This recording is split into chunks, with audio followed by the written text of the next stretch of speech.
આજે આપણી વચ્ચે પુરુષાર્થ વિદ્યાનિકેતન ભાણવડમાં ચિલ્ડ્રન્સ યુનિવર્સિટી ગાંધીનગરથી પ્રોફેસર રંજીતસિંહ પવાર સાહેબ જે ચિલ્ડ્રન્સ યુનિવર્સિટીમાં પ્રોફેસર તરીકે ફરજ બજાવે છે અને ત્યાં સેન્ટર ઓફ ટોય સાયન્સના નિયામક તરીકે અત્યારે હાલ કાર્યરત છે અને શિક્ષણ તરીકેનો અનુભવ 30 વર્ષનો એમની પાસે છે. આપણે જોરદાર તાળીઓથી એમનું અભિવાદન કરીએ, સ્વાગત કરીએ.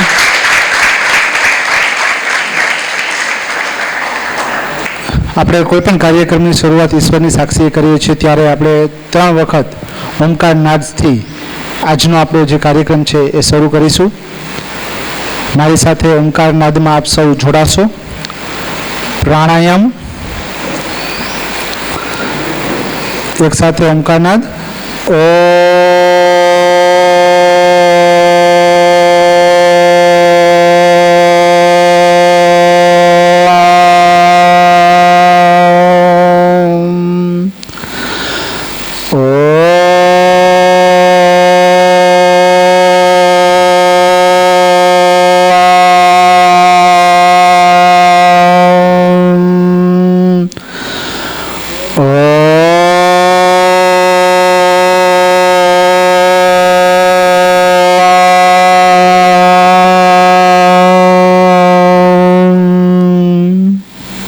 હથેળી ઘસી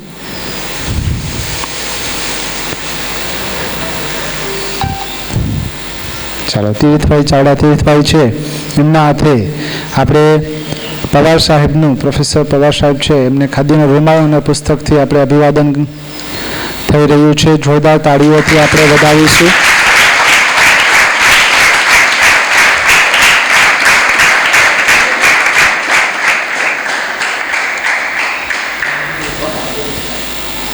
અમે અમારા હૃદય કમળના પુષ્પરૂપી ભાવથી સાહેબ આપનું હાર્દિક સ્વાગત કરીએ છીએ, હર્ષની લાગણી અનુભવીએ છીએ.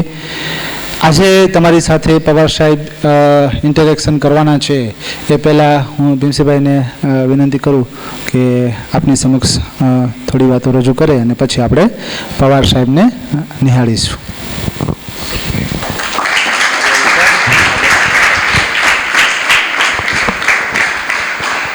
સુપ્રભાતમ. મજામાં? સરસ. પવાર સાહેબ અને આપણે સૌ આજે પવાર સાહેબથી સંબોધન કરીએ છીએ, પણ કાલથી હું એમની સાથે છું. મને એવું લાગે છે કે વિદ્યાર્થી છે, એ સતત કંઈક શીખે છે અને એમની પાસેથી ઘણી બધી અલગ અલગ વિવિધ જુદી જુદી પ્રકારના, આપણે કહીએ ને અત્યારના સમયની બહુ જરૂરિયાત મલ્ટી સ્કિલ, એટલે આવી મલ્ટી સ્કિલવાળી વ્યક્તિ તમારી સામે છે. એટલે હવે તમારામાં કેટલું ટેલેન્ટ છે અથવા તો તમારામાં કેટલી ઉત્સુકતા છે. રસ્તામાં અમે આવતા હતા એમણે કહ્યું કે તપોવનવાળા વિદ્યાર્થીઓમાં જાણવા બાબતની એટલી બધી ઉત્સુક આમ જોવા મળે છે કે કંઈક ને કંઈક સતત એવા પ્રશ્નો છે, વિવિધ પ્રશ્નો છે, મલ્ટી પ્રશ્નો છે. એટલે અલગ એ લોકોનું વ્યક્તિત્વ જોવા મળ્યું છે. હવે અહીંયા અત્યારે પુરુષાર્થવાળા વિદ્યાર્થીઓ તમારી સામે છે પવાર સાહેબ, એટલે તમારે એમની સાથે વાતો કરવાની છે. સાહેબને માણીએ, વધારે સમય ન લઈએ, પણ તમને જે કંઈ પ્રશ્નો હોય એ પ્રશ્નોની ચર્ચા કરજો. ખૂબ જ આનંદ આવશે. ઘણા વર્ષ થઈ ગયા છે અમે સાહેબને ઓળખીએ છીએ, મળીએ છીએ, આમંત્રણ પણ આપીએ છીએ, પણ અહીંયા કદાચ આ નવા વિદ્યાર્થીઓ આવ્યા છે ને એમને તમારે મળવાનો યોગ હજી બાકી હશે, કદાચ વહેલા આવવા. એટલે આ વિદ્યાર્થીઓને નવા આવ્યા છે વિદ્યાર્થીઓ, એમનું પણ આજે પહેલી વખતે સમૂહ પ્રાર્થનામાં હાજર રહેવાનું થયું, તો એમનું બધાનું પણ સ્વાગત છે. નવા સ્ટાફ પણ આ વખતે આવ્યા છે, એમનું પણ સ્વાગત છે. અને પવાર સાહેબને કહીએ કે એમની જે વાતો છે, એમનો અનુભવો છે એ તમારી સાથે શેર કરે. તમને સાંભળવું ગમે કે બોલવું ગમે? એ તો બધાને ગમે, આપણે કશું કરવાનું નહીં. સાંભળ્યું કે પછી શું ખબર? હે, સહેલું કામ છે ને સાંભળવું. બોલવું કામ અઘરું છે. બોલવું કેટલાને ગમે? સાચું હોય કહેવાનું. હો, બાળકો હંમેશા સાચું બોલે, સાચું બોલે, જૂઠું બોલે. હા, તો બોલવું કેટલાને ગમે? એટલે બોલાવીશ નહીં તમને બોલવા માટે, ચિંતા નહીં કરો.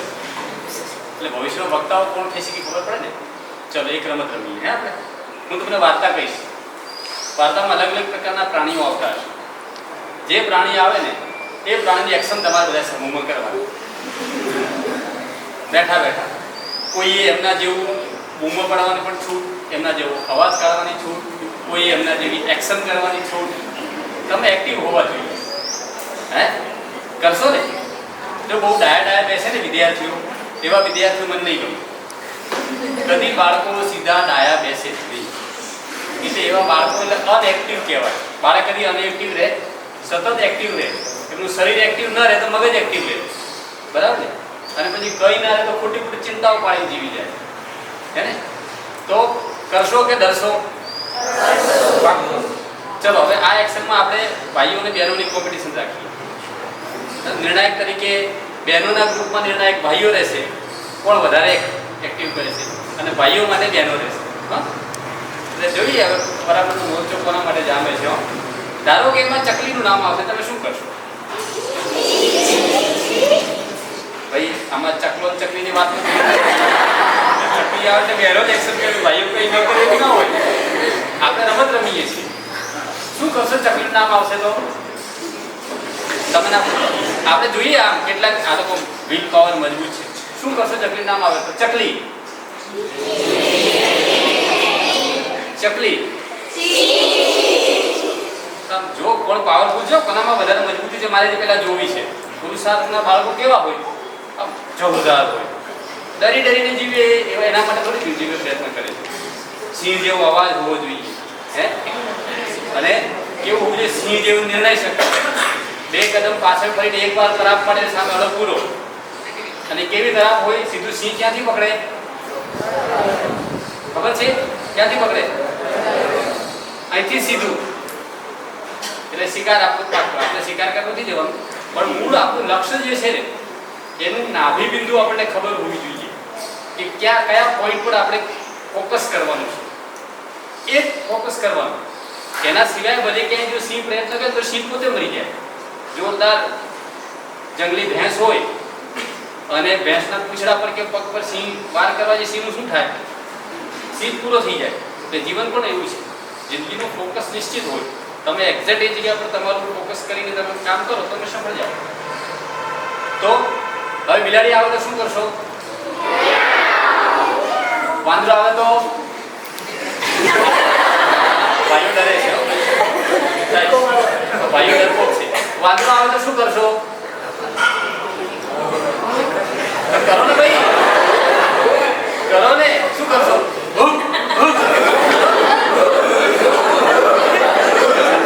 બકરી આવે તો શું કરશો? તમે શું કરશો બકરી આવે તો?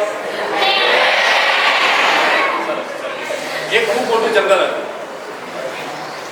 જંગલમાં તમારા જેવા 8-10 બાળકો ફરવા નીકળ્યા. મોટા હતા. હવે પ્રશ્ન આવે તો પ્રશ્ન જવાબ પણ આપવાનો. આ બાળકો, તમારી ઉંમરના બાળકો જંગલમાં જાય તો શું કરે? બોલો, હાથ પર કરવાનો, જવાબ આપવાનો. તમે ધારો કે જંગલમાં ફરવા ગયા છો તો શું કરવા જાઓ જંગલમાં? તો અહીંયા જંગલ ખૂબ જ છે ને. સિંહનો શિકાર કરવા જાઓ છો તો શું કરવા જશો? બોલો.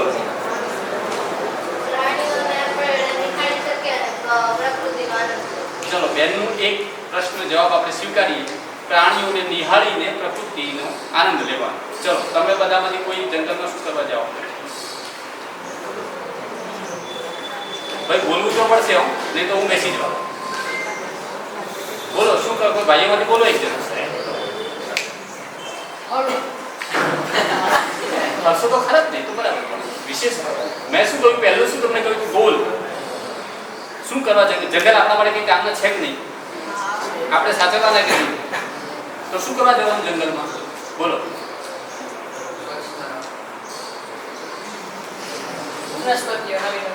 વનસ્પતિઓ વિશે જાણવા માટે, જંગલી જીવો વિશે જાણવા માટે સામાન્ય રીતે આપણે જતા નથી. તો આ બાળકોનો હેતુ છે વન્ય જીવો વિશે અને વનસ્પતિ વિશે, જંગલમાં કેવા કેવા જીવ છે, કેવી કેવી વનસ્પતિઓ છે, એના વિશે માહિતી મેળવવા માટે 8-10 મિત્રો નીકળ્યા. એટલે જંગલના અંદર પ્રવેશ કરો તો શું થાય? આપણને કેવી અનુભૂતિ થાય? બોલો.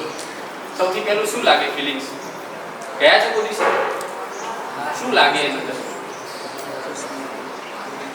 પહેલી ફિલિંગ શું આવે? આહા, કેટલો સરસ ઠંડો પવન છે, મજા એવું લાગે. શું લાગે? આ તો મેં તમને એક હિન્ટ આપી. વાર્તા તમારે જ કરવાની જો. હા, મનને શાંતિ લાગે.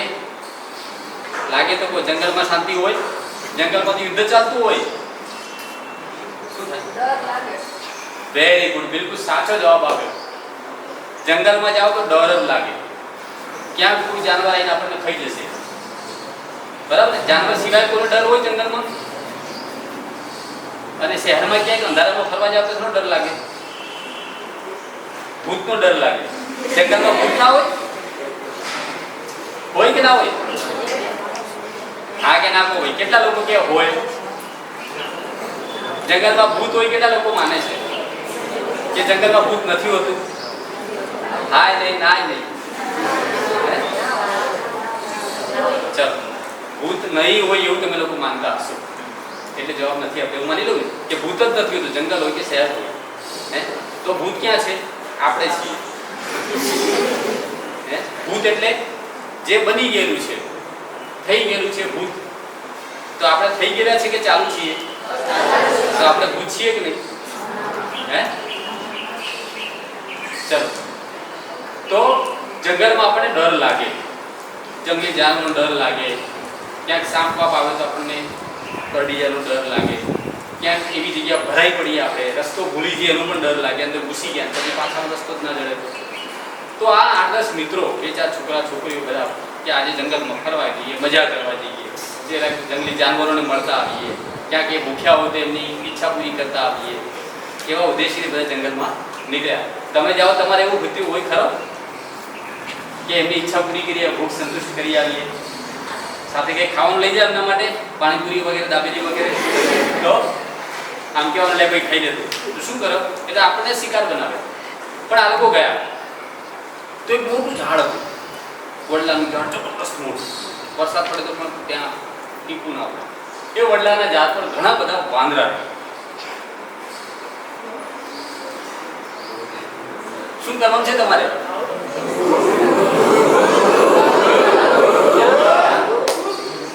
વાંદરાઓનો શિકાર સિંહ કરે. બરોબર? હા. હવે એકલા વાંદરા ન રહે, ત્યાં કાગડાઓ પણ પોતાનો ગાળો બનાવીને રહ્યા. પણ કેટલાક તોફાની વાંદરાઓ કાગડાના માળા એટલે બરાબર છે, ચાલુ જોઈએ થોડી કંટાળ્યા અને કંઈક રસ્તો શોધતા કે બીજી કોઈ જગ્યા શોધી લઈએ. રોજ રોજ અમારા માળા તોડી નાખીએ એના કરતા બીજે ક્યાંક જતા રહીએ. એટલે એક વૃક્ષ હોય તો વૃક્ષ પર ઘણા બધા જીવો પનપતા હોય. કયા કયા જીવો પનપે એક વૃક્ષ ઉપર? તમારું ઓબ્ઝર્વેશન કહો છો. બોલો. પક્ષીઓ, જાત જાતના પક્ષીઓ. એક બે પક્ષી નહીં, ઘણા બધા પક્ષીઓ. પછી જરા બોલો, મને સમજાય. હા, કયા કયા? કીડી, મકોડા. હવે એની એક્શન શું કરશો? કીડી મકોડાની એક્શન શું કરશો? અવાજ એ તો સંભળાય છે આપણને ક્યાંય. તો એ લોકો કેવી રીતે સંદેશા આપતા હશે? તમે ક્યારે કીડીની મૂવમેન્ટ જોઈ છે? બોલો, ઓબ્ઝર્વેશન કહો. આમ કીડીઓ આવતી આવતી શું કરે? એકબીજાને કાનમાં કંઈ કહે ને? શું કહેતી હશે? બોલો, તમને ખબર છે? તમે અરે ભાઈ, ક્યાં આપણે સાંભળી બીજા કોઈ જે કોઈ હાથ છે બધું? હા, શું ચાલે છે? ચલો, બીજો કોઈ જવાબ. તમે આપો છો, મળો કે ના મળો રસ્તામાં તો શું પૂછો છો? કેમ છો? હે? તો આ લઈ જાય બધું. કંઈક પછી આગળ કંઈક સંદેશા વ્યવહાર એમની વચ્ચે થતો હશે. શું થાય આપણે જાણતા નથી, કારણ કે આપણે એમની ભાષા ખબર નથી. તો ઘણા બધા જીવો ત્યાં પનપતા હોય છે. એમની વચ્ચે કેવા સંબંધો હશે? ક્યારે કલ્પના કરી? હવે આપણે તમારે એક્શન નથી કરવાની, મારી લો, કારણ કે તમે જવા દીધી એ પાર્ટ તમારું પૂરું કર્યું. તો વાંદરા, કાગડા, પોપટ, ચકલીઓ, મકોડા, કીડીઓ, 4 પ્રકારના 50-100 જીવો રહેતા હશે. એમની વચ્ચે સંબંધો કેવા હશે? એકબીજાના દુશ્મન હશે, એકબીજાના મિત્ર હશે, એકબીજાને સાચવતા હશે, એકબીજાની ગેરહાજરીમાં યાદ કરતા હશે, એવું કંઈક હશે?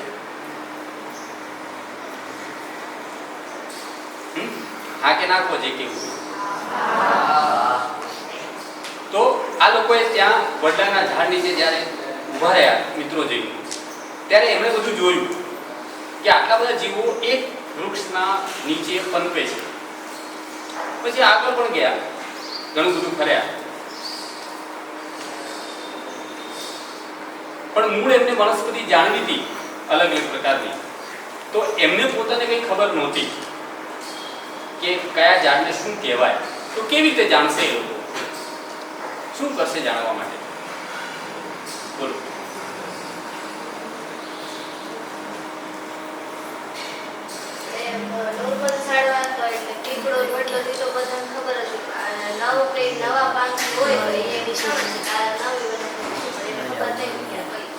ચાલો, બીજા કોઈ?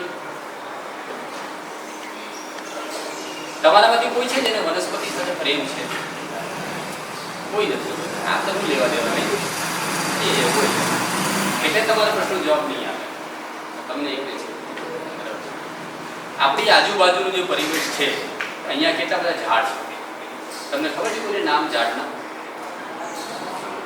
કેટલાને ખબર છે? તપોવન ગયા છો ઉપર બધા? કયા નામ છે એમને કંઈ ખબર છે? 2-4 નામો બહુ.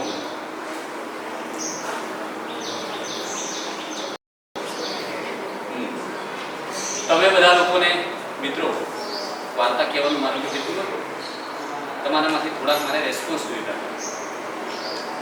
બાળકોને કેવા પ્રકારની ચિંતાઓ સતાવે? તમને ચિંતાઓ હશે ને કોઈ? એ કંઈ જ નથી, મજા ખાધું પીધું લે કરો, બાપા દાદાને ચર્ચા કરી લેવાની. કેવા પ્રકારની ચિંતાઓ છે? બોલો. બોર્ડની પરીક્ષા. પછી એટલે બોર્ડની પરીક્ષાની ચિંતા, સમય પર સાહેબ પેપર કાઢશે કે નહીં કાઢશે, મોકલશે કે નહીં મોકલશે, એમને પેપર કાઢતા આવડશે કે નહીં આવડશે, એવી ચિંતા છે ને એમને. તો સરકારમાં બરાબર એમને પેમેન્ટ થશે કે નહીં સાહેબોને, તો શું ચિંતા છે બોર્ડની?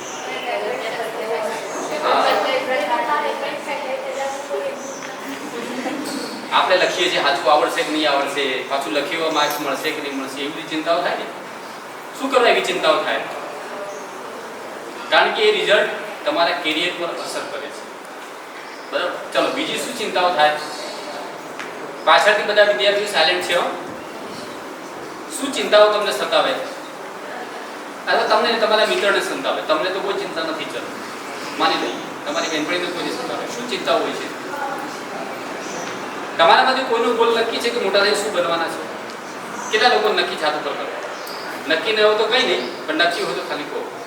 અચ્છા, કોઈની ઈચ્છા છે તમે કહેશો જાતે ઊભા થઈને હું આ બનીશ? બોલો, શું બનશું? જેને પણ ઈચ્છા ઊભા થઈને કહેતા જાઓ. ચલો, જેને જેને જવાબ આપો બધા ઊભા થઈ જાઓ એક સાથે. પછી જવાબ આપો પણ બેસી જાઓ. ચલો, ઊભા થઈ જાઓ. પછી ના થતા એક વાત, ભલે 4 લોકો ઊભા થાય. તમારો ગોલ તમે કહેવાની તમારા હિંમત છે. ભલે ન કહીએ કંઈ ચિંતા નહીં, મારે દેશનો વડાપ્રધાન થવું છે, કંઈ નહીં, ના થયો તો શું ફેર પડે? ચલો બસ. અરે બહેનો તો નક્કી કર્યું બધાને. જન્મ પછી થાય ગોલ કર્યા નક્કી થઈ જાય. ચલો, કહો શું બનશો? Army, CM, CM, very good. Doctor, cricketer, management. અચ્છા, બેંક મેનેજર, ક્લાસરૂમ અધિકારી, very good. MBBS, nurse, IPS. વાહ ભાઈ, નક્કી તો હોય ને આપણે. સરસ. તમે ઘેરથી નીકળો કે નક્કી કરી નીકળો ક્યાં જવાનું છે, કે પછી ગમે તે બાજુ ચાલે જ જવાનું? અને જે ગમે તે બાજુ ચાલ્યા કરે નક્કી તો એને શું કહેવાય? આમ ગયા ને આમ ગયા ને આમ ગયા ને થયા ગયા એને કહેવા શું શું કહો તમે કંઈ ના બોલે એના માટે ગાંડો કહેવાય એટલે ખબર હતા કે બસ જવાનું શું કરવાનું શું નહીં કરવાનું ગોલ તો નક્કી હોવું જોઈએ ભલે સમયાંતરે બદલાયા જાય 6 મહિના મને લાગે હું એન્જિનિયર બનીશ પછીના 6 મહિના મને એવું લાગે કે હું ડૉક્ટર બનીશ પછીના 6 મહિના મને એવું લાગે કે હું નેતા બનીશ પછીના 6 મહિના એવું લાગે કે સાયન્ટિસ્ટ બનીશ ભલે બદલાયા જાય પણ એકવાર વિચાર તો કરીએ ને આપણે વિચાર કરીએ તો શું થાય પછી સ્ટેપમાં બીજો સ્ટેપ શું આવે કે જે આપણે ગોલ નક્કી કરીએ છીએ એ ગોલ પ્રમાણે કઈ કઈ બાબતો વિચારવી પડે મુખ્ય 2 બાબતો કઈ કહો ચલો તમને એક્ઝામ્પલ આપો મને ઈચ્છા એવી થઈ કે હું દુનિયાનો સૌથી મોટો પહેલવાન બનું તો મારે શું કયા 2 મુદ્દા વિચારવાના એક મુદ્દો પહેલો કહી દો શું હોવું જોઈએ મારામાં એવી તાકાત હોવી જોઈએ ને શરીર એવું હોવું જોઈએ તો શું વિચાર આવશે હું છું દુબળો પાતળો એકદમ અને મને પહેલવાન બનવું છે તો જ્યારે મને વિચાર આવ્યો કે દુનિયાનો સૌથી મોટો પહેલવાન બનું ત્યારે હું શું વિચારીશ કે ચલો અત્યારે કોણ કોણ પહેલવાનો છે એમનું બાળપણ કેવું હશે એમણે કેવી રીતે પોતાને ડેવલપ કરી હશે એવું વિચારીશ ને પછી બીજો મુદ્દો વિચારીશ કે એ પહેલવાનો આખરે તો ઘર ચલાવવાનો છે ને તો એવા પ્રમાણે મારી ઇન્કમ ચાલે એવી છે કે નહીં એ પણ વિચાર આવશે ને નહીં તો ઘર જ ના ચાલે પહેલવાન બની બેસી રહું કોઈ ભાવે પૂછવા ના આવે તો ખાવાનું શું જોઈએ બીજું મારા મનમાં એવો વિચાર આવ્યો કે હું સૌથી મોટો એન્જિનિયર બનું સ્પેસ એન્જિનિયર કારણ કે અત્યારનો બહુ જમાનો છે ખબર છે ને રોકેટ વોકેટ બધા જે આ બધું તૈયાર કરતા હોય પછી અંતરિક્ષમાં જાય ત્યાં સંશોધનો બધી કરે અહીંથી બધા પૃથ્વી અને એમની વચ્ચે સંબંધ કેટલું છે અંતર કેટલું છે ત્યાંની માટી કેવી છે વનસ્પતિ કેવી છે હવા છે કે નહીં પાણી છે કે નહીં આ બધું સ્પેસ સુધી પહોંચવા માટેનું અને ત્યાં પહોંચ્યા પછી જે કંઈ પણ વિચાર કરતા હોય એ સ્પેસ સાયન્ટિસ્ટો કહેવાય સ્પેસ એન્જિનિયરો હોય એ એના સાધનો બનાવે રોકેટ બનાવવાનું કામ કરે બરાબર ને તો એવો વિચાર થયો પણ ભાંડવડમાં રહું છું જ્યાં વ્યવસ્થા 12મા ધોરણની વ્યવસ્થા સારી નથી તો શું કરવું પડે એટલે પહેલું મારી પોતાની એબિલિટીઝ શું મને નવા નવા રોજ ક્રિએટિવ કંઈક સારા વિચારો આવે છે કોઈ વસ્તુ જોઉં તો આની ટેકનોલોજી કેવી રીતે હશે એવું મને વિચાર આવે છે આ ધારો કે આ માઇક ચાલે છે તો કેવી રીતે કામ કરતું હશે આ પંખો કેવી રીતે કામ કરતું હશે એની અંદર પાછળની થિયરી જાણવાની મને ઈચ્છા થાય છે આ એન્જિનિયરિંગ છે આ સાયન્ટિસ્ટના પાર્ટ છે બસ જરૂર નથી કે કોઈ માણસ સાયન્ટિસ્ટ બને સ્પેસ એન્જિનિયર બને તો જ એ મોટું થાય નાનું સરખું પણ હોઈ શકે છે સારામાં સારું ખેતી સારી કરીશું એકદમ અત્યાધુનિક અને એમાં પણ ઓર્ગેનિક કારણ કે મારી પાસે ખૂબ મોટી જમીન છે ખૂબ સારું પાણી છે બાપા મજૂરી કરી કરીને બિચારા બહુ નહીં કરી શકે તો એમાં શું નવું કરી શકું તો એ સંદર્ભમાં એગ્રીકલ્ચરના અંદર તમે જવાનો વિચાર કરો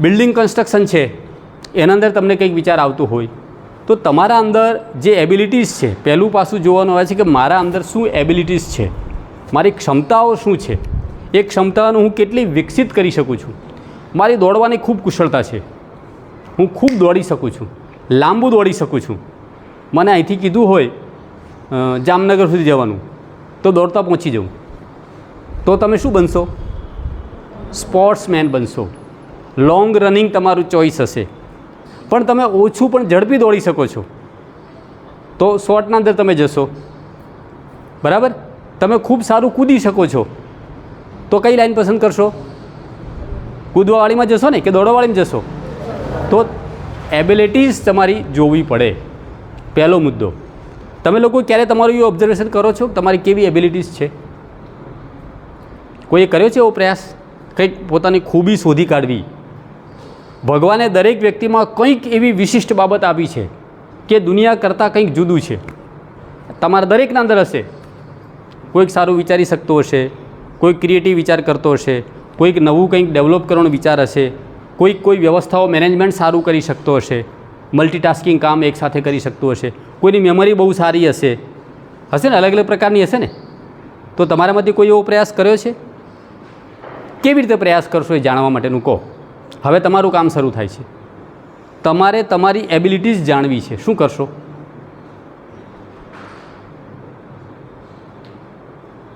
જો ચોપડીઓના 2 પૂંઠા વચ્ચેનું વાંચી લેવાથી જિંદગી બનતી નથી આટલું સમજી લેજો તમારી સામે જે ચેલેન્જ આવવાના છે ભવિષ્યમાં એ 2 ચોપડીની વચ્ચે રહેશો તો કશું જ નથી થવાનું એ તો એક રસ્તો છે, મંજિલ નથી. બોર્ડના અંદર સારા પરિણામ લાવવું એ આપણો રસ્તો છે, એ મંજિલ નથી. અચ્છા, એ પરિણામ જે આવી જાય, હું તમને એ પણ કહું, 80% આવે છે એટલે બહુ હોશિયાર છે અને 60% આવે છે નબળો છે એવું માની લેવાની કોઈ જરૂર નથી. 30 વર્ષના મારા અનુભવમાં મારા જે વિદ્યાર્થીઓ 60% લાયા એ બધા શેઠ બનીને બેઠા છે અને 90% લાયા એ બધા જ નોકરી કરે છે. એ નોકરી બધી અલગ અલગ પ્રકારની હોય. શેઠ બન્યા એ અલગ અલગ પ્રકારના હોય. નાનું મોટું કોઈ પણ શેઠ હોઈ શકે છે, પણ એને પોતાના ધંધા શરૂ કર્યા 60% વાળાએ. 90% વાળા બધા નોકરીએ લાગી ગયા. તમારે નોકર બનવું છે કે શેઠ બનવું છે? તો પછી ક્યાં ચિંતા? ટકા તો કોઈ માયને રાખતા જ નથી. મગજ કામ શું રાખે છે? તમારું ઓબ્ઝર્વેશન, તમારું જ્ઞાન જે છે એ ભેગું કરવા માટેની તમારી અંદરની જિજ્ઞાસા. જ્યાં જઈએ ત્યાં પૂછીએ, જ્યાં જઈએ ત્યાં જાણીએ કે અહીંયા શું છે, આ કેવી રીતે બને છે, આ કામ કોણે કર્યું હશે. તમે આ સંસ્થામાં આમ આ કેટલાક સમિતિ હશે, બધા નવા નવા જ આવ્યા છે ને મોટાભાગના તો? કેટલા દિવસ થયા છે નવાને રહેતાને? તો નવાનો ગ્રુપ ઓછો છે. અચ્છા, બાકીના બધા પહેલેથી ભણે છે એવા છે? 5 વર્ષથી હોય એવા કેટલા છે? અચ્છા, 5 વર્ષથી વધારે સમયથી અહીંયા રહેતા હોય એવા, એટલે ભણતા હોય એવા? ઓકે. 5 વર્ષથી ઓછું અને 1 વર્ષથી વધારે એવા કેટલા? અચ્છા, સમજી ગયું. એટલે મોટા ભાગનો વર્ગ એવો જ છે. બરાબર. તો આ પુરુષાર્થ બીજી સ્કૂલો કરતાં કંઈક જુદી પડે છે ને? એટલે મેં પણ એવું જોયું છે કે જે વિદ્યાર્થીઓ ખાલી ચોપડી પૂરતા મર્યાદિત રહે છે ને એ બહુ વિકસિત થઈ શકતા નથી. નોકરી કરે, નોકરી મળી જાય, પછી સારી નોકરી મળી જાય, નોકરીમાંથી કામચોરીના રસ્તા શોધે, એમની બુદ્ધિ જે છે એ બાજુ જ લગાડે. પણ જે વિદ્યાર્થીઓ ક્રિએટિવ છે, નવું વિચાર કરે છે, કંઈક નવું કરવાની ઈચ્છા છે, નરેન્દ્ર મોદી પણ આવું જ કહે છે કે મારું એક બાળક જે છે ને એ યુનિક વિચાર કરનાર હોવો જોઈએ. કંઈક મારે નવું વિચાર કરવું છે, કંઈક મારે નવું કરવું છે, એવો જ્યારે વિચાર આવે ને તો તમારે જીવનની ખરા અર્થમાં યાત્રા શરૂ થાય છે. એટલે તમારે તમારી જાતનું અંદર શું સારું રહેલું છે, બીજા કરતાં શું યુનિક રહેલું છે એ જાણવા માટે તમે શું કરશો, મારો પ્રશ્ન એ છે.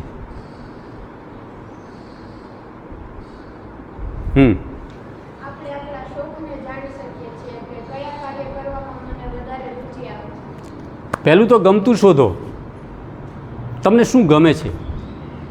પણ હવે બીજો પ્રશ્ન પૂછો, ગમતું હોય એવી બધી ક્ષમતાઓ આપણામાં હોય કે ન હોય? તો પછી ગમતા પાછળ ભાગીએ કે આપણી એબિલિટીઝને ગમતી કરીએ? Which is the best? તો ફરી પાછી આપણી દિશા એ જ થાય કે આપણી એબિલિટીઝ આપણે કેવી રીતે શોધવી. બોલો, શું કહેતા હતા બેન તમે? હાથ ઉપર કર્યો હતો ને? અચ્છા, તમે કર્યો હતો? અહીંથી કોઈ હાથ આમ થોડોક ઉપર કર્યો હતો. તો કેવી રીતે શોધશો એબિલિટીઝ? એ જ મોટો પ્રશ્ન છે. જો તમને શું આવડે છે એ તમે કેવી રીતે જાણશો? ચોપડીવાળી વાત નથી, મને ગુજરાતી સારું આવડે, અંગ્રેજી સારું આવડે, એ તો ઠીક છે, ટાઈમ પાસ છે. એ બી કેવી રીતે ખબર પડશે? તમને શું આવડે એમને કેવી રીતે ખબર પડે?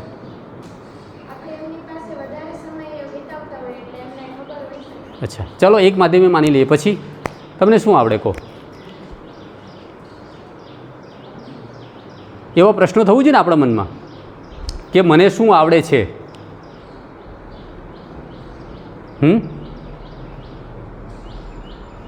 અચ્છા, તમારા હીરો કોણ? એમ પિક્ચરના નહીં, કોઈક વ્યક્તિને આપણે રોલ મોડલ તરીકે માનીએ, એવા કોઈએ બનાવ્યા છે? પિક્ચરના હીરોની વાત નથી કરતો હું કે આ વ્યક્તિ મારા રોલ મોડલ છે. કોઈ એવા વ્યક્તિના સંપર્કમાં આવ્યા છો કે જે તમને ખૂબ યાદ રહી ગયા હોય, તમારા પપ્પા મમ્મી સિવાય? તમારા જીવન ઉપર જેમની બહુ સારી અસર થઈ હોય? ફુવા, યસ. બીજા કોઈના સંબંધી હોઈ શકે છે, તમારા સર હોઈ શકે છે, આડોશી પાડોશી હોઈ શકે છે. એવું થવું જોઈએ. જ્યારે કોઈના જીવનના અંદર આપણે ઉતરીએ તો એ કોઈ એક સ્થાન પર પહોંચ્યા હશે, સામાન્ય જીવનની શરૂઆત કરીને ખૂબ મોટા વ્યક્તિ બન્યા હશે, એમની પાસે આપણે બેસીએ, એમની પાસેથી ઘણું બધું જાણીએ તો આપણા પણ જીવનમાં રોલ મોડલ બને. કોઈકના જીવન ચરિત્રની ચોપડી વાંચીએ આપણે તો ખબર પડે કેવા કેવા સંઘર્ષોમાંથી પાર આવ્યા હશે. અત્યારના વિદ્યાર્થીઓની એક આ જ મોટી મુશ્કેલી છે કે મોબાઈલ, ઇન્ટરનેટ ત્યાં બધું શોધવા જાય છે, પણ ખરેખર બધું જ જે ખજાનો જે છે તે આપણા અંદર પડી રહ્યો છે. આપણા અંદરથી ખજાનો શોધવાની જરૂર છે. એ શોધવાની પ્રક્રિયા શિક્ષણના મારફતે થવી જોઈએ. ક્યાંક ફરવા જાઓ એટલે તમને કંઈ ગમતું હશે ને. અત્યારે તમે બેઠા છો અહીંયા, બરાબર છે, ગરમી લાગે છે? લાગે જ ને ગરમી. તો ગરમીને ઓછી કેમ કરી શકાય? એક ઓપ્શન એસી છે, બીજું કોઈ ઓપ્શન હોઈ શકે છે? વિદ્યાર્થી વર્ગના અંદર આપણા મગજમાં ખૂબ પ્રશ્નોનો મારો થવો જોઈએ. ઘણા બધા પ્રશ્નો આવવા જોઈએ. પ્રશ્નો ગમે તે હોય, કોઈ જરૂર નથી કે એના જવાબ આપણને કોઈ આપી શકે. જ્યારે ખૂબ પ્રશ્નો તમે તમારી જાતને પૂછતા થશો ને, ત્યારે એક વિદ્યાર્થી તરીકે તમારા જીવનની શરૂઆત થશે. તમે એવું માનતા હો કે ખૂબ સારી આપણે ભણી લઈશું, સારી નોકરી મળી જશે. મારો જ એક વિદ્યાર્થી ભણવામાં ખૂબ હોશિયાર હતો, પણ માતા પિતાની આર્થિક સ્થિતિ ખૂબ ખરાબ હતી. એટલે આમ તેમથી પૈસો ભેગો કરીને ક્યાંકથી લાવીને કોઈએ ફી ભરીને એવી રીતે ભણતા ભણતા એન્જિનિયર બન્યો. વડોદરાની અંદર એક બહુ સારી કંપની છે, એના અંદર નોકરી મળી. ભણીને જતા રહ્યા પછી 15 વર્ષ પછી મને ઘેર મળવા ગયો હોઈશ. એ વિદ્યાર્થી નહોતો મળ્યો તો મને એના માતા પિતા મળ્યા. માતા પિતા બહુ ખુશ છે, મારા છોકરાની નોકરી લાગી ગઈ છે. વડોદરામાં એક મોટી કંપનીમાં એન્જિનિયર છે અને દર મહિને અમારા ઘરનો ગુજારો ચાલે 20-25 હજાર રૂપિયા મોકલે છે અમને. એટલે અમે સરસ જીવીએ છીએ. પછી વડોદરા જવાનું થયું એટલે હું એને મળ્યો. તમને આશ્ચર્ય થાય કે ઘરે મા બાપને પૈસા મોકલવા માટે બે જગ્યાએ નોકરી કરતો હતો અને એક ટાઈમ ખાતો હતો. એના મા બાપના મનમાં નિરાશા ના આવે. એન્જિનિયર બનેલા ટોપર છોકરાની વાત છે. એટલે આ હું તમને એટલા માટે કહું છું કે ક્યાંક તમારા જેવા પણ ઇન્ટેલિજન્ટ છોકરાઓ ચોપડીઓમાં ખોવાઈ ના જાય. ચોપડી એ આપણો હાઈવે છે કે જેના માધ્યમથી આપણે આગળ જવાનું છે. એ આપણો ગોલ ન બની જાય. વાંચી લીધું, ગોખી લીધું, પરીક્ષામાં લખી લીધું, એટલા પૂરતી આપણે જીવનમાં શિક્ષણને ન બનાવીએ. શિક્ષણ ચોપડીમાં બરાબર છે, સારા માર્ક્સ આવવા જ જોઈએ. માર્ક્સ આવવાથી તમારા માટે સારી ફેકલ્ટીમાં એડમિશન મળવું જ જોઈએ. પણ એની સાથે સાથે તમારી એબિલિટીઝને તમે ચેક કરવાનું જો ન રાખ્યું કે તમારામાં શું આવડત છે, તમે કયા કામ સારી રીતે કરી શકો છો, કઈ ફેકલ્ટીને તમે કઈ દિશામાં જશો તમે સારું. તમને ખબર છે બહેનોની એક સ્મેલની એક વિશેષ ક્ષમતાઓ આપેલી હોય છે, સુગંધ લેવાની. ખબર છે ને? અત્યારે જેની એ એબિલિટી સારી છે ને, એની છેલ્લી ઓફર મંથલી 1 કરોડ રૂપિયા સેલેરીની થઈ છે. 1 કરોડ રૂપિયા સેલેરી. સૂંઘવાની શક્તિ જેની સારી છે, એના ઇન્ટરવ્યૂમાં 1 લાખ લોકો આવ્યા હતા. હજારો લોકોએ અરજીઓ કરી હતી. એક કંપની એક પ્રોડક્ટ બનાવવા માગે છે. એ પ્રોડક્ટ અલગ અલગ પ્રકારના સેન્ટ વગેરે આપણે બધા લગાવીએ છીએ ને, એ પ્રોડક્ટ છે. એ પ્રોડક્ટમાં સ્મેલ કરીને લાસ્ટ ડિસિઝન આપનાર વ્યક્તિની પસંદગી કરવાની છે કે માણસને કેવા પ્રકારની સુગંધ સૌથી વધારે આકર્ષી શકે છે. એક કામ માટે નોકરિયાતની જરૂર હતી. 1 કરોડ રૂપિયા સેલેરી. બોલો, કશું ભણતરની જરૂર છે?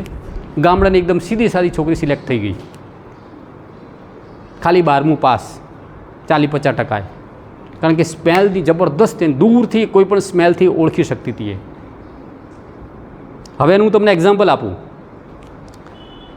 કોઈ એવો પદાર્થ ખરો કે જેની સ્મેલ ન હોય? પથ્થરમાં હોય? તમને આવે? આરસનો પથ્થર ક્યાં છે ને અહીંયા તમારે આ બરડ શું, હા, એના પથ્થરની બેની સુગંધ અલગ અલગ હોય? માટીની સુગંધ હોય? ક્યારે ખબર પડે? ખબર પડી ને? ચલો, ખાંડની સુગંધ હોય? ગોળની સુગંધ હોય? કેવી રીતે ખબર પડે કે અંદર સુગંધ હોય છે? કોણ સૌથી વધારે પારખી શકે? કીડી. 10મે માળે તમે મૂકો ને તો નીચેથી ચડતી ચડતી ચડતી એ જ ખાંડ સુધી પહોંચી જશે. કેટલી ગજબની એની ક્ષમતા છે સુગંધની. એટલે સૌથી ઝીણું જીવ છે, પણ નાક એનું સૌથી પાવરફુલ છે. હવે ક્યાંક એવું ટેકનોલોજી ડેવલપ કરીએ આપણે, મેડિસિન, કે એના જેટલી ક્ષમતાઓ આપણે વિકસિત કરી લઈએ તો શું થાય? બીજું કોણ સુગંધમાં સૌથી પાવરફુલ હોય છે? કૂતરું. ખબર છે ને? એ એકવાર કોઈની સુગંધ લે, કોઈની પણ ગંધ, તો એનાથી મેચિંગ ગંધ તરત પારખી લે. એનો સૌથી વધારે લાભ કોણ લે છે?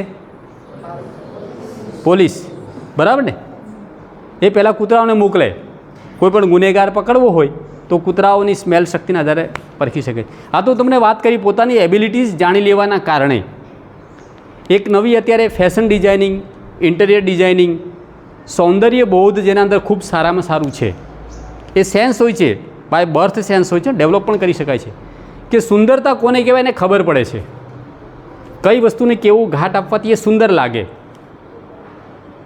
તો એ તમારામાં જે એબિલિટીઝ હોય તમે ઓળખી જાઓ તો એવી કંપનીમાં જાઓ, તમે એવું કામ કરો. ફર્નિચર વગેરે ડિઝાઇન કરતા હશે, કોણ કરતા હશે કે કેવું ફર્નિચર, જો તમે કેવું યુનિક પ્રકારના બનાવે છે. એક આવડું નાનું સરખું હજાર લાખ રૂપિયામાં વેચાતું હોય છે. એમાં શું કરતા હશે ખબર નહીં. પેન્ટર તરીકે ચિત્રકાર કરી ચિત્ર ધરાવી શકે, પણ એના પણ એક કુદરતી મળેલી આપણને એક શક્તિ છે સુંદરતાને ઓળખી લેવાની. કલર સેન્સ, કે કયા કલર સાથે કયો કલર વધારે મેચ થાય, એનો એ કલર સેન્સ જેનામાં સારી છે એનો સ્પેશિયલ પગાર છે. ફર્નિચર કલર લેવાનું, ઘરના અંદર કલર બનાવવાનું, કપડાનું કલર તૈયાર કરવાનું, કોઈપણ પ્રકારની ડિઝાઇન અંદર કલર મેચ કરવાનું, એ કામ માટે એ લોકોને રાખતા હોય છે. એટલે ભગવાને તમને જે કુદરતી બક્ષિસ આપી છે એ બક્ષિસને તમે શોધી કાઢો. કોઈનામાં બાહોશપણું હોય, હિંમતપૂર્વક કામની શરૂઆત કરી શકે. કેટલાક વ્યક્તિઓ હોય તો ખૂબ વિચાર કરીને, ચિંતન કરીને, વેલ પ્લાન કરીને બધું કામ કરે. બેની શક્તિઓ અલગ છે. આ બે ભેગા મળીને કંઈક કામ કરે તો ગજબનું કામ કરી શકે છે. એટલે તમારી શક્તિ શોધ્યા પછી કોઈ એક ફિલ્ડ માટે તમે પસંદ કરો તો એમાં બીજા કેવા પ્રકારના લોકોની શક્તિઓની જરૂર પડે એવા વિદ્યાર્થીઓનું તમારું ગ્રુપ બનાવો. અને જ્યારે તમે ખરેખર ફિલ્ડમાં ભણ્યા પછી જવા માગો છો ત્યારે એમના સપોર્ટથી તમે સારો વ્યવસાય શરૂ કરો. નહીં કે અમને નોકરી શોધવી છે, ખાલી નોકરી શોધવાનું કામ ચોરો કરે. હું પણ એમાંનો એક છું. છેકથી પહેલાંથી એ જ વિચારતો નોકરી જ કરવી છે, પણ એ સમજણ મને પછી વિકસિત થઈ. ત્યારે એવું જ હતું કે ભાઈ નોકરી મળી જાય આપણું ઘર સરસ રીતે ચાલે, આપણે સાહેબ બની જઈએ, એટલું જ હતું. પણ પછી ધીમે ધીમે ધ્યાનમાં આવ્યું કે એના કરતાં જે લોકો ધંધો, અને મારા વિદ્યાર્થીઓ મને આ શીખવાડ્યો. 6ઠા 7મા ધોરણમાં ભણતા હું તમને મારો પોતાનો અનુભવ કહું. એક વિદ્યાર્થી અઠવાડિયે 10-20 લેસન લાવતો નહોતો અને તૈયારી કરીને લાવતો નહોતો. એને એક દિવસે બહુ માર્યો મેને. અને પછી બીજો એક વિદ્યાર્થી હતો, શંકર કરીને, મદ્રાસી વિદ્યાર્થી હતો. એના 90, 95, 96% આવે અને પેલો 55, 56, 60 એવા ટકા લઈને આવે. પેલાને મારતા મારતા મેં કીધું આને જો, તું શંકરને જો. તો પેલો શું બોલ્યો, ખરેખર આશ્ચર્યજનક જવાબ આપ્યો એને, કે સાહેબ ભલે મારા 60% આવતા હોય, પણ એક દિવસ હું શેઠ બનીશ અને આ મારે ત્યાં નોકરી કરતો હશે. રોતો રોતો છોકરો બોલ્યો. અને 20 વર્ષ પછી એ છોકરાએ મને ફોન કરીને કીધું કે સાહેબ મારી એક બહુ મોટી ફેક્ટરી છે, એનું ઉદ્ઘાટન છે, તમે ચોક્કસ આવજો. અને બહુ આગ્રહ કરીને તમે જ્યાં છો ત્યાં ગાડી લેવા મોકલીશ. અને હું ગયો પણ ખરો. અને પછી છોકરા પરિચય કરાવતા એના જે સૌથી મોટા CEO તરીકે જેને રાખ્યો હતો એ પેલો શંકર હતો. આ મારી સાથે બનેલી ઘટના. અને નો ડાઉટ મિત્રતાના ભાવથી જ રાખ્યો. અને એને કીધું કે સાહેબ જો આ 90%વાળો છે, એને મેં નોકરી રાખ્યો છે. તમને કીધેલું વાક્ય મારા અહંકારને પુષ્ટ કરવા માટે નહીં, પણ મને એ સમયમાં જ ચોપડીમાં રસ પડતો નહોતો. મને બીજી દુનિયામાં જ રસ હતો, કંઈક નવું કરવાની મને રસ. એ જ્યાં જાય ને કંઈક શોધી લાવે, નવું જ. એને જંગલમાં છોડો તો એવું વિચાર લઈને આવે ને આપણને કે ક્યારેય આપણે કલ્પ્યા જ ન હોય. એને એક વિચાર બહુ જોરદાર આપ્યો, તમને હું કહું ખાલી. પ્રવાસમાં સાથે જઈએ ને, છોકરાને બાજુમાં બેસાડતો હું. એણે એવું મને ત્યારે વાત કરી હતી કે સાહેબ મારે એક બહુ મોટી હોટલ બનાવી છે, પણ મારી પાસે જમીનના પૈસા નથી, તો હું શું કરું? ત્યારે એણે મને કીધું કે સરકાર જમીનના પૈસા લે છે, હવામાં બિલ્ડિંગ બનાવવાના પૈસા નથી લેતી. તો હું નાના સ્પોટની અલગ અલગ જગ્યા પર જમીન લઈ લઉં અને જમીનથી 20 ફૂટ ઉપર કરી અને ત્યાં બિલ્ડિંગ બાંધી દઉં તો લીગલ કહેવાય, ઇલીગલ કહેવાય? વિચાર કરો તમે. કંઈ જમીન તો રોકતો નથી. એ જેટલી જમીનના પિલર લગાવ્યું છે એ જમીનની એની માલિકી છે. હવે ઉપર કન્સ્ટ્રક્શન ગમે તે કરે તો એના માટે કોઈ કાયદો નથી કે જમીનની ટચ થતો જ નથી. કેવો છે વિચાર? નદી વહેતી હોય, નદીના 2 કિનારા ઉપર સરસ મજબૂત પિલર બનાવી અને પુલ બને, એના ઉપર બિલ્ડિંગ બનાવી નાખે તો એના પૈસા ચૂકવવા પડે એને. ભારતના કાયદાઓ પ્રમાણે જમીન સરકારની છે, સંપૂર્ણ જમીન. આપણો ઘર બાંધીને એ પણ સરકારનું જ છે. આપણે ભાડા પટ્ટા લઈએ છીએ, વાપરવા માટે સરકારને ટેક્સ આપીએ છીએ પાછું આપણે, કે અમે તમારી જમીન વાપરીએ છીએ. ખેતી કરીએ ને તો ખેતી પણ બધી સરકારની જ છે. આપણે તો સરકારને એના બદલામાં ટેક્સ આપીએ છીએ. એ આપણી માલિકી નથી, ભોગવટો આપણો છે, ભોગવી શકીએ છીએ આપણે. અને લે વેચ કરીએ છીએ, ભોગવટાની જ લે વેચ કરીએ છીએ. જમીનના માલિકીના આપણા નથી હોતા. સરકાર ગમે ત્યારે જમીન તમારી પાસેથી લઈ શકે છે. લો આ પૈસા પકડો તમારે, જમીન અમારી. તો એને એવો વિચાર આવ્યો. તો આ યુનિક પ્રકારનો વિચાર છે. લાગે કેવું લાગે? શેખ ચિલ્લી જેવું. શેખ ચિલ્લી નામ સાંભળ્યું છે કોઈએ? શેખ ચિલ્લી બહુ સપના જોતો અને આવા જ બધા વિચારો કરે. એણે ખાલી વિચારો જ કર્યા, પ્રત્યક્ષ કંઈ કામ નથી કર્યું, એટલે આપણે શેખ ચિલ્લી નથી બનવાનું. પણ વિચારો આવશે ને મિત્રો, તો ક્યાંક તમે જીવનમાં એવું કામ કરવા માટે પ્રેરાશો પણ ખરા. કંઈક કરવાની દિશામાં આગળ વધશો. તમે કરવું હોય તો પૈસાની કોઈ જરૂર પડતી નથી. સમજજો તમે, પૈસા વગર દુનિયાનું કોઈ કામ અટકતો નથી. ઉલટાનું જેની પાસે પૈસા નથી ને એ વધારે મોટું સાહસ કરી શકે છે. એટલે તમારામાં જરૂર શેની પડે છે? સાહસની જરૂર છે. બહુ મોટી બુદ્ધિની જરૂર નથી. બુદ્ધિ વેચાતે મળે છે. બુદ્ધિશાળી વ્યક્તિઓને નોકરીઓ આપણે આપી શકીએ છીએ. આપી શકીએ કે નહીં? કંપની બનાવીએ, તમારામાંથી 11-12 કોમર્સવાળા, 11 કોમર્સવાળા નહીં ને કોઈ કંપની ભણ્યા હશો તો શેર બજારનું કોઈને ખબર છે? શેર ખબર છે ને? કંપની એટલે લોકો પાસેથી ઉછીના લે શેર, એનું ભાગ આપે. 10 રૂપિયાનો, 100 રૂપિયાનો, 1 રૂપિયાનું એવા શેર બહાર પાડે, એમાંથી પૈસા ભેગા કરે, કંપની શરૂ કરે. એટલે પૈસા પણ મળી ગયા, માણસોને નોકરી લાગી લે છે. પણ જરૂરી શેનું પડે છે? માણસોને એંગેજ કરવાના, માણસોની ક્ષમતાઓને ઓળખવાની અને એ ક્ષમતાઓને કામે લગાડવાની. એટલે મેનેજમેન્ટ, જેનું મેનેજમેન્ટ પાવરફુલ છે એ માણસો સરળતા જિંદગીમાં મોટું કામ કરી શકે છે. બરાબર છે? તો આજના દિવસે તમારી લોકો સાથે મળવાનો, વાતચીત કરવાનો ખૂબ સરસ મોકો મળ્યો. હું જ્યાંથી આવું છું, ચિલ્ડ્રન યુનિવર્સિટીની વાત જે થઈ છે, ચિલ્ડ્રન યુનિવર્સિટી માટે પણ હું તમને થોડીક 2-5 મિનિટ વાત કરું કે અમારી યુનિવર્સિટીમાં બાળકો ભણવા નથી આવતા. ચિલ્ડ્રન છે, તમને લાગે કે યુનિવર્સિટીમાં બાળકો કેવી રીતે જાય? પણ બાળકના સંદર્ભમાં બધું અમે કામ કરીએ છીએ. માતા પિતા એટલે જ્યારે કોઈ પણના લગ્ન થાય, પતિ પત્ની તરીકે જોડાય અને એમને ઉત્તમ સંતાનની ઈચ્છા હોય કે મારે બહુ જ ઉત્તમ સંતાન થવું જોઈએ, ગુણવાન સંતાન થવું જોઈએ, તો એ અમારે ત્યાં એડમિશન લે છે. એટલે પતિ પત્ની 2 જણા એકસાથે એડમિશન લે. હેતુ જે હોય છે કોઈ ડિગ્રી મેળવવાનું નહીં. શું મેળવવાનું? ઉત્તમ સંતાન. એટલે અમે એમને આખી પ્રોસિજર બતાવીએ કે કેવી રીતે હેલ્ધી, ઉત્તમ વિચારવાળો, સંસ્કારી બાળક થાય. કોઈ દવા નહીં, પ્રક્રિયા બતાવીએ કે માતા તરીકે રોજ 2 કલાકે આવે, એણે ચિત્ર, સંગીત, યોગ, વાર્તાઓ, રમકડા, આર્ટ એવી બધી પ્રકારની રોજ 2-2 કલાકની એક્ટિવિટીઝ કરે. એટલે માતાના ગર્ભમાં જે બાળક હોય છે એ સમયથી જ એક્ટિવ થાય, એ સમયથી શીખતું થાય. બાળક જન્મ્યા પછી 3 વર્ષ સુધી માતાની સાથે સાથે આવે. માતા બધી પ્રવૃત્તિઓ કરે, બાળક જુએ, એના મૂળમાં આવે તો કરે. માતા ચિત્ર બનાવે, માતા નૃત્ય કરે, માતા બાળગીત ગાય, માતા સંગીત કરે, માતા યોગ કરે, બાળક ખાલી જુએ. અને 3 વર્ષનું બાળક થઈ જાય પછી બાળક માટે સ્કૂલ. તો સ્કૂલમાં પણ ચોપડી નહીં, લખવા વાંચવાનું નહીં, એમાં પ્રવૃત્તિઓ જ કરવાની. ખાલી ઝાડ પર ચડવાની પ્રવૃત્તિ આવે, વાંસ પર ચાલવાની પ્રવૃત્તિ આવે, ચિત્ર દોરવાની પ્રવૃત્તિ આવે, માટી સાથે રમવાની પ્રવૃત્તિ આવે, પાણી સાથે રમવાની પ્રવૃત્તિ આવે. તો એવી રીતે બાળકે પ્રવૃત્તિઓ કરવાની. એ પ્રવૃત્તિઓના મૂલ્યાંકનના આધારે પછી એનું કોઈ પરિણામ વગેરે પહેલું બીજું 80% 70% એવું ના હોય. પછી સહજ લખતા વાંચતા તો એની રીતે શીખી જાય છે. પછી બાળક ફ્રી, જ્યાં ભણવું ત્યાં ભણે. એના પછીનું સેશન આવે છે કે બાળકોના સંદર્ભમાં PhD કરવા માટે અમારે ત્યાં એડમિશન લે વિદ્યાર્થીઓ. અને બાળકોના અલગ અલગ ફિલ્ડ પર બધા PhD કરતા હોય. અમે લોકો એમને માર્ગદર્શન આપીએ. તમારી જેવી સંસ્થાઓ ચાલતી હોય, વિશિષ્ટ પ્રયોગો થતા હોય, ત્યાં અમે જઈએ, મુલાકાત લઈએ, એમની પાસે કંઈક સારું હોય તો અમે ગ્રહણ કરીએ. બીજી જગ્યાએ જઈએ તો એમને વાત કરીએ કે ભાઈ આ સંસ્થા ખૂબ સારું કામ કરી રહી છે, તમે ત્યાં જુઓ, જાણો, તમારે ઇનપુટ્સ આપો, ત્યાંથી કંઈક સારું લઈને તમારે ત્યાં શરૂ કરો. એટલે શુભ જે કંઈ પણ છે, સારું જે કંઈ પણ છે શિક્ષણ જગતમાં, એનો બધી જગ્યા પર સુગંધ ફેલાય એના માટેનો અમે પ્રયત્ન કરતા હોઈએ છીએ. તો આવી સરસ મજાની ચિલ્ડ્રન્સ યુનિવર્સિટી છે. બિલ્ડિંગ કે બીજું બધું કંઈક ક્યાં એવું જોરદાર નથી. મારું ટોય સાયન્સની જે વાત કરી છે, અમારું કામ રમકડા બનાવવાનું કામ છે.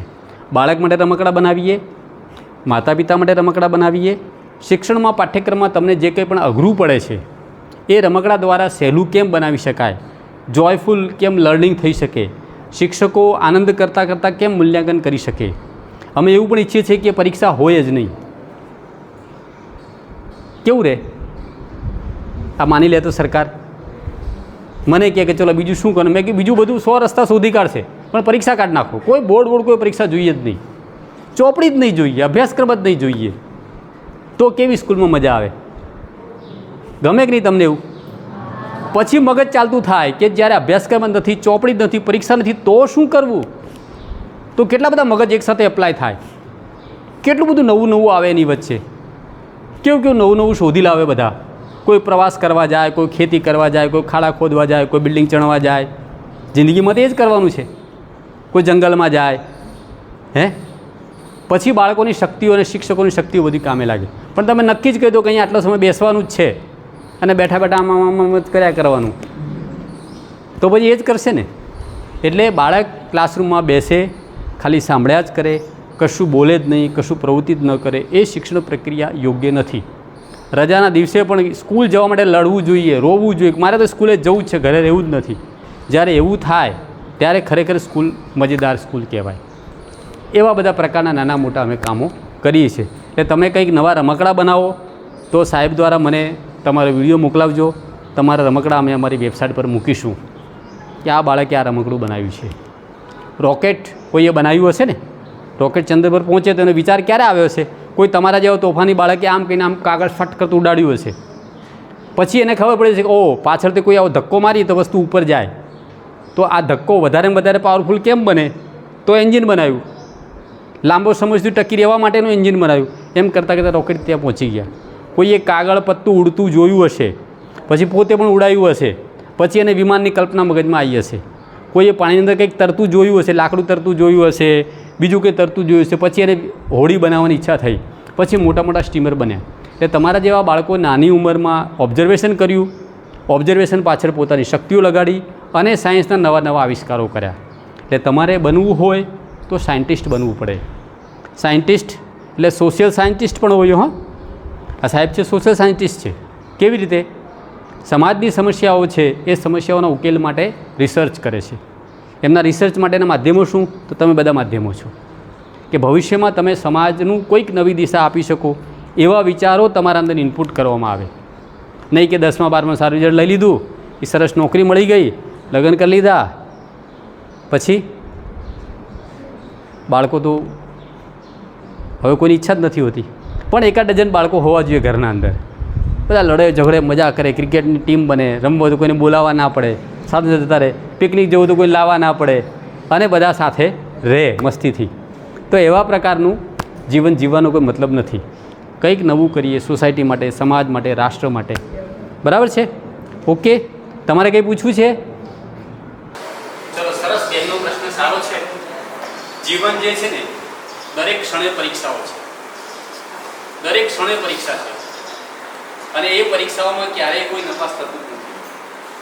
આ તમે સાંભળજો. પરીક્ષામાં 0 માર્ક્સ આવે ને તો પણ એ પાસ કહેવાય.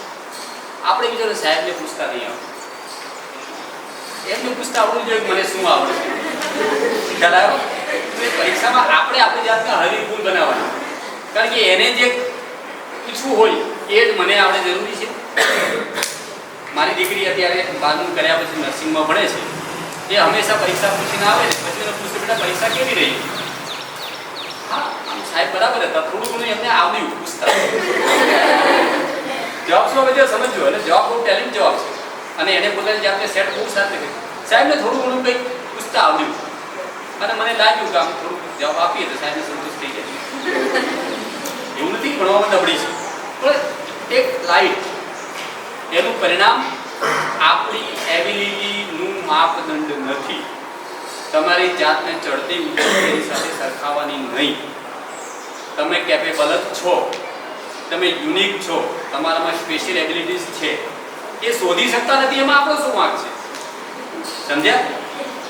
એટલે મે બી કે પરીક્ષામાં નપાસ પણ થવાય, ઓછા પણ ગુણ આવે, વધારે પણ આવે. વધારે આવે તો પણ બહુ બોલાઈ નહીં દેવાનું. હા, મારે તો 95% આવેલો હોશિયાર, કંઈ નહીં, ડપોળો એવો 95% લઈ આવે. હવે તમે જે તૈયાર કરી ગયા 10 પ્રશ્ન એ જ પૂછી લીધા હોય તો એના 95 આવી જાય. પેલો બિચારો વાંચી લે મને એકય ના પૂછાયું તો એના 10% આવી જાય. એટલે એવું એને આપણે નહીં વિચારવું. એટલે પરીક્ષાને ઇઝીલી લેવાની. એ જિંદગીનો એક ભાગ છે. સવારે ઉઠીએ છીએ, ખાઈએ છીએ, પીએ છીએ, નાહીએ છીએ, ધોઈએ છીએ, એમ જ પરીક્ષા પણ એક છે. બહુ સિરિયસલી લઈ જઈએ તો પછી નાના પ્રસંગો પણ નિરાશ થઈ જાય.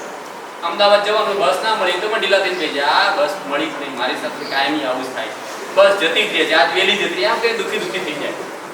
તો એવા માણસો દુઃખી થાય. હવે ગઈ તો બસ કંઈ નહીં, બીજી પકડીશું, અડધા કલાક પછી બીજી આ જઈએ તો કાલ જઈશું, શું એમાં થઈ પડી જવાનું. એવું લાઇટલી લેતા શીખવું. બરાબર ને?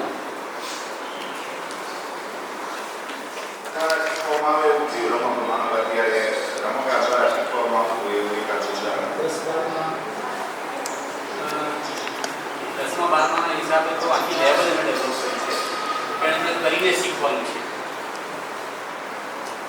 બાકી નાના બાળકો માટે જોયફુલ લર્નિંગના બધા ડેવલપ કરી રહ્યા છીએ અને બ્રેઇન ડેવલપ કરવાના રમકડા પણ બનાવી રહ્યા છીએ. એ ક્યારેક તમે અત્યાર સુધી ટોયવાને હું કહ્યું છું કે આ લોકો બધા લાભ લઈ શકશે છે. આખી ટોયવાન છે અમારી પાસે. બોલી કે 11-12માના કોઈ ડિફિકલ્ટ પ્રશ્નો લઈને રમકડું ડેવલપ કર્યું એવું નથી, જનરલ છે. હા, સરસ પ્રશ્ન. હું જવાબ તમારી ઉંમરના બાળકોને શું ગમે? એમની ઉંમરના મિત્રો ગમે? સૌથી વધારે મિત્રો ક્યાં મળે? સીધી જ વસ્તુ છે. તમારા જેવા ઘરે તો કોણ હોય? આપણે એક હોઈએ અથવા એક ભાઈ બહેન હોય અને મમ્મી પપ્પા હોય. મમ્મી તો આપણે બોલ કરતી, પપ્પા ક્યારે વાત કરવાનો સમય ના હોય તો ઘરમાં તો કંટાળો જ આવે ને.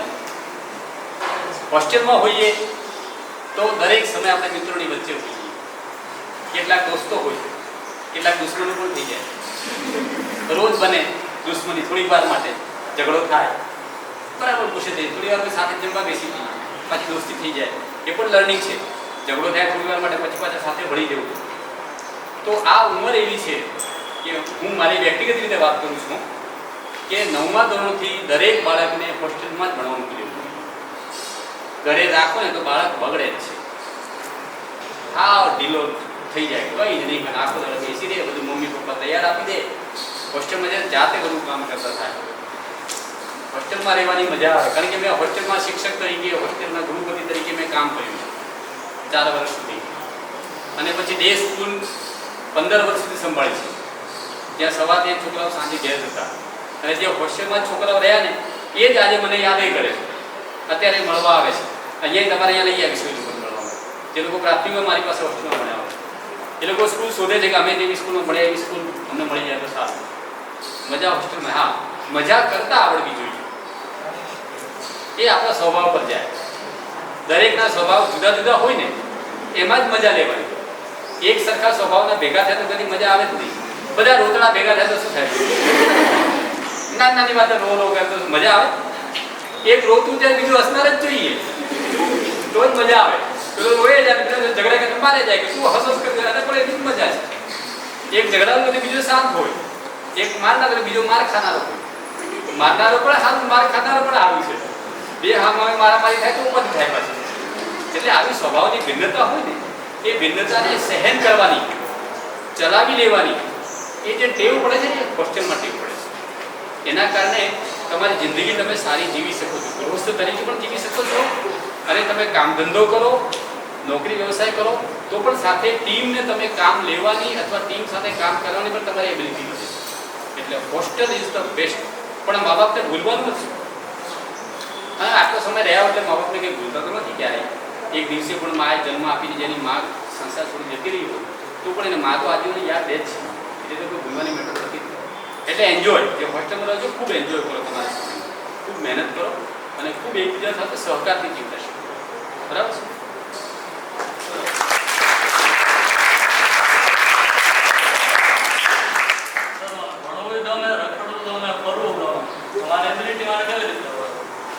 થોડું બધું કરવાનું સમજ.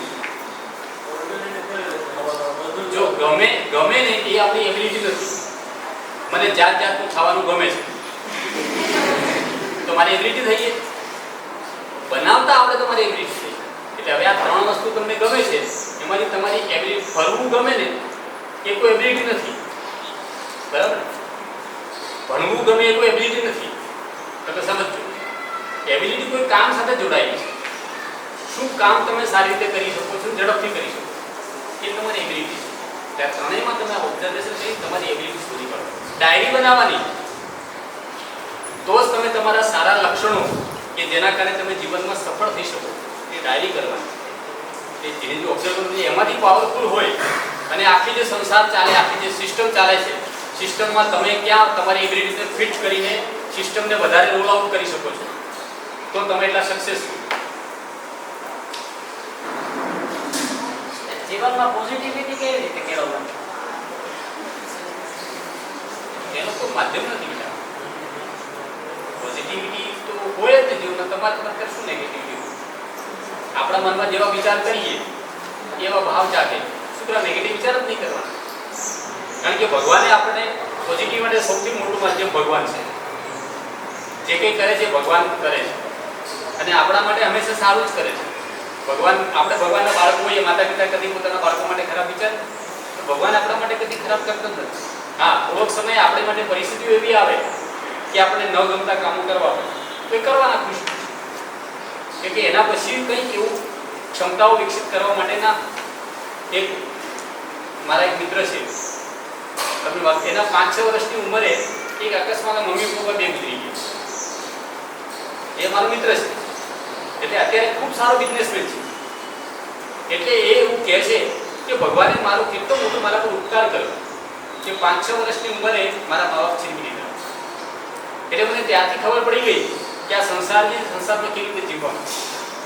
હવે એને આખી ઘટનાને કેવી પોઝિટિવ લીધી તો વ્યક્તિ પર ડિપેન્ડ કરે એ કેટલો પોઝિટિવ વિચાર. આપણે પોઝિટિવ જ વિચાર કરો, બધું સારું થવાનું છે. ખરાબ ક્યારેય કોઈની સાથે કશું થતું નથી.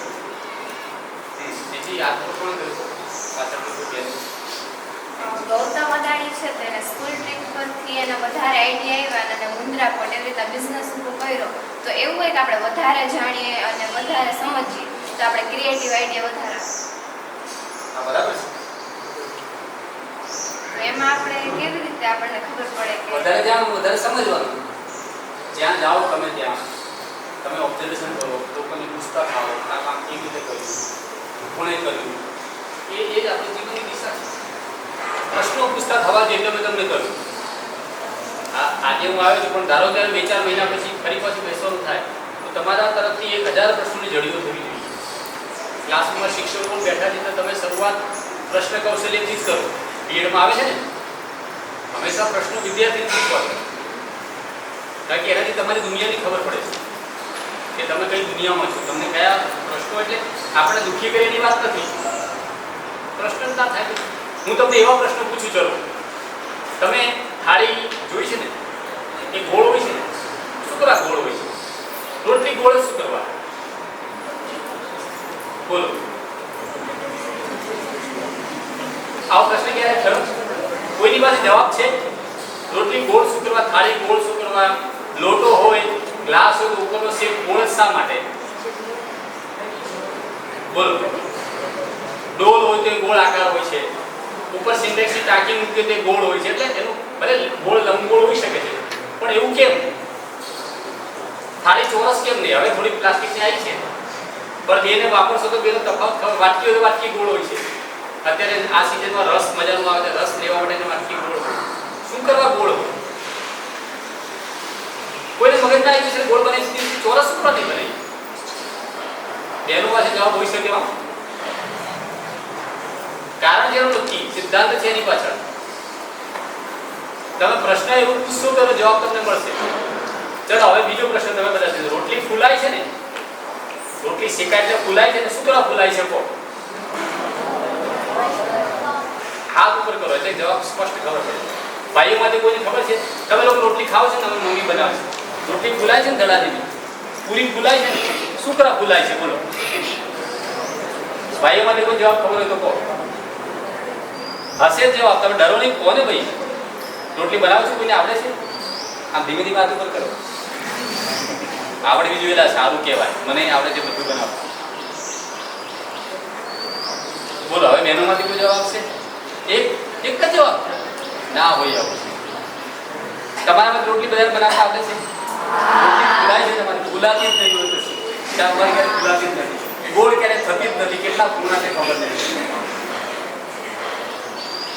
હા, 3 લોકો હજુ વિચારો. ભલે ખોટો જવાબ હોય, સાચો જવાબની અપેક્ષા રાખતું જ નથી. ખોટો જવાબ આપો, જવાબ આપવાની હિંમત હોય. જેને 100% ખબર છે કે મારો ખોટો જવાબ છે એવા કહો. ચલો ભાઈઓ, ચલો ખોટો જવાબ આપો. કોઈ એક રોટલી કેમ ફૂલાય છે? બોલો, આપશો? હવે તો ખોટો જવાબ હવે ક્યાં સવાલ છે? કોઈ વચન બોલો. આ તો સાચો જવાબ આપેલા. ખોટો જવાબ આપો નહીં કહું છું. બોલો, એમાં પણ તમારું થિંકિંગ છે. રોટલી કેમ ભૂલાય છે? ખોટો જવાબ આપો, સાવ ખોટો. માથા પકડો કરવું. બોલો, એવું તો બોલો. હે? તો એ વિચારી શકતા નથી. ખોટા જવાબ માટે વિચાર નથી આવતા. બોલો. એ જવાબ સાચો છે, પણ એ જવાબ સાચો છે એનો.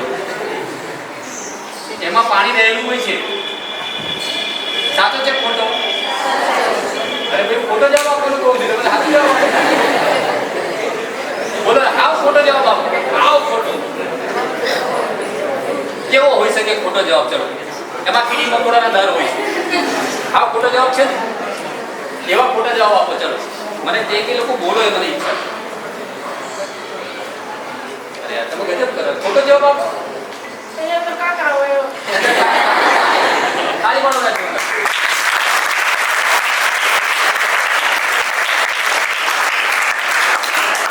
હવે જેટલો મોટો ખોટો જવાબ એટલી વધારે તાળીઓ પાડવા. ચલો, બીજા કોઈ બોલો. ટપકું જ માત્ર સાવ. બોલવાની હિંમત મારે જોવી છે તમારી પાસે. ચલો, બહેનોમાંથી ખોટો જવાબ સાચો નહીં. હા, જ્યારે આપણે રોટલી કરીએ ને એટલે મમ્મી ખુશ થઈ જાય, એટલે રોટલી આખડી ફૂલાઈ જાય.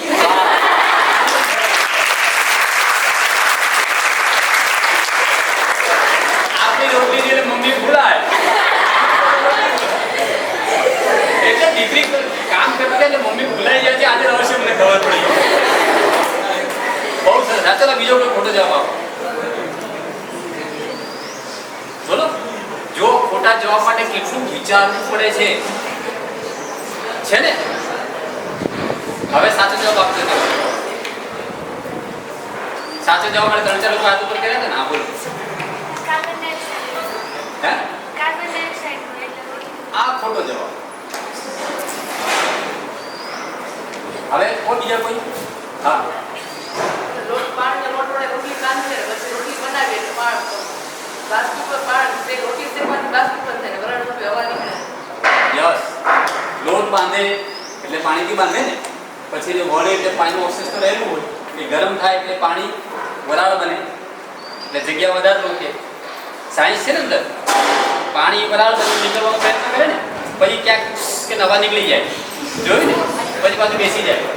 હવે આ રોજનું કામ છે જ નહીં. ક્યારેક કેમ પ્રશ્ન ઉભો ના થયો મનમાં? હવે બીજો પ્રશ્ન તો છે ને, રોટલી કેમ ગોળ હોય, થાળી કેમ ગોળ, ગ્લાસનો રોટલી કેમ ગોળ, નીચેનું કેમ ગોળ, રોડ કેમ ગોળ, પાણી ટાંકી કેમ ગોળ? એના જવાબો તમારે શોધવાના. બરાબર છે? નેક્સ્ટ ટાઈમ માટે લેસન તમારા માટે જવાબ આપજો મને. જે મળે એને પૂછવાનું. ભલે સાંભળો આપણે જોઈને ભાગી જાય, એટલા બધા પ્રશ્ન પૂછવાના કે આપણે જોઈને જ ભાગી, કાં તો પ્રશ્ન પૂછવા જરૂર છે ભાગી જવાથી. બરાબર છે? ચાલો.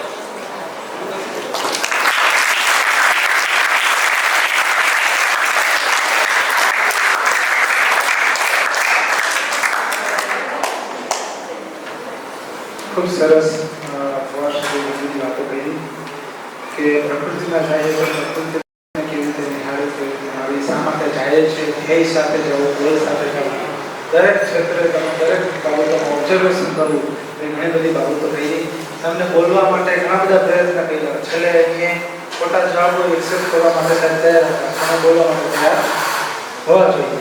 એટલે સાહેબનો ભાવાર્થ એવો છે કે ટકા કોઈ ઇમ્પોર્ટન્ટ નથી, પણ તમે એક્સપ્રેસ તમારી જાતને કરતા હોવા જોઈએ. ગમે તે સમયે, ગમે તે સ્થિતિમાં જો તમે બોલશો નહીં તો બધું પૂરું છે. આ દુનિયા બોલે એના બોલ. ચાલો આપણે આ કાર્યક્રમને પુનઃજાગૃત કરીએ. જોરદાર તાળીઓ છે ઉપર.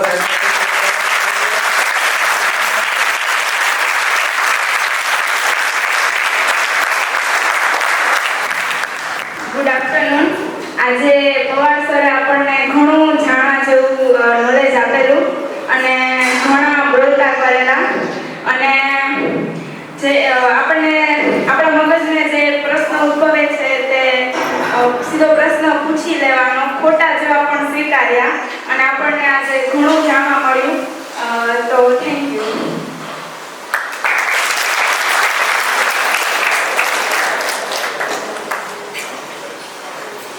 પરત સરસ આગળ પૂર્ણ કરી ચાલો મહાદેવ યાદ કરીએ અને કાર્યક્રમ વંદે